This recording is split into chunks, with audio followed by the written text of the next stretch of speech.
Volunteers in Grant County is working overtime for families who need some help, especially as the region continues to experience this frigid weather. Hope Center stands for helping out people everywhere and assists families with basic living needs. Angela Ingram visited the men and women who are spending their time making sure that neighbors are safe. The woman who started Hope says this organization is really about empowering, not enabling. And this winter, when it's been exceptionally cold, the organization has been able to help hundreds of families. It's late on a Wednesday evening, but the Hope Center is still buzzing with activity.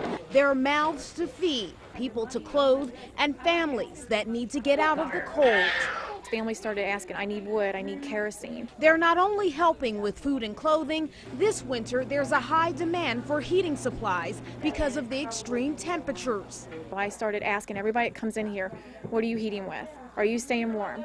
And they'll either tell me yes or they'll tell me no. And if they tell me no, I'll say, okay, here's a place to stay tonight. Stay warm, and then we'll work on getting it fixed tomorrow. Kim HAUBNER started the Outreach Center about 2 years ago. It was an effort to help people struggling or experiencing a temporary hardship, and the rural homeless, a group that volunteers say is often overlooked.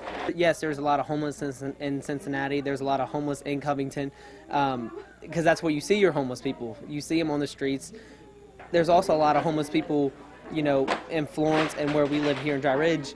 You just don't see them because, you know, they're on the backs of people's farms. They're out of the way in the woods. Volunteers say whatever families need, they will try to provide it. It's really a kind of a community effort because everybody, like I said, is all volunteers.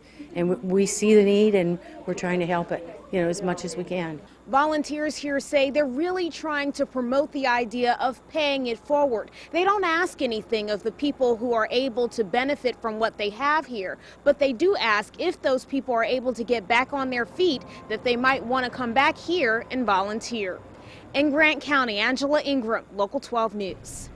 Volunteers run the center with donations from families and churches. The center's founder works 2 jobs to help pay for Hope's operating costs.